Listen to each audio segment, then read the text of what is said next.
collaboration d'Ettore Sottsass avec Sèvres est née en 1993 à l'invitation du directeur de la manufacture de l'époque.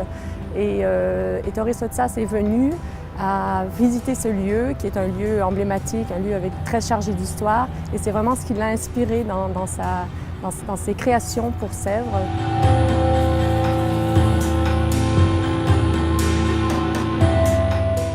Sottsass disait « l'art est une manière de débattre de la vie ». Je pense qu'à travers les œuvres qu'il a réalisées avec la céramique et le verre, on est tout à fait dans cet esprit-là. Il s'est toujours inspiré des cultures qu'il a rencontrées à travers ses voyages.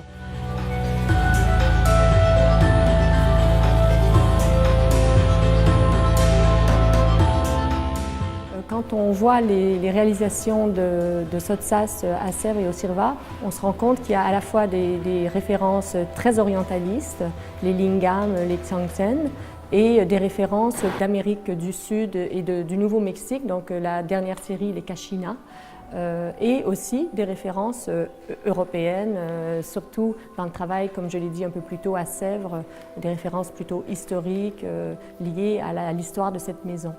Toutes les formes que vous découvrez dans cette exposition témoignent vraiment de cette idée de jeu entre utopie, magie. Voilà, c'est vraiment une histoire extrêmement importante chez Ettore Sottsass. Je pense sincèrement que le travail à Sèvres et au Cirva correspond tout à fait à cette quête personnelle d'Ettore Sottsass, puisque travailler avec les artisans, travailler avec un matériau naturel, un matériau très chargé anthropologiquement et culturellement, c'est une façon de se réconcilier avec la vie, c'est une façon de comprendre où on est, de comprendre son environnement. Et c'est tout à fait l'esprit d'Ettore Sottsass à travers tout son travail d'architecture, de design et de dessin et même de peinture, puisqu'il a peint également.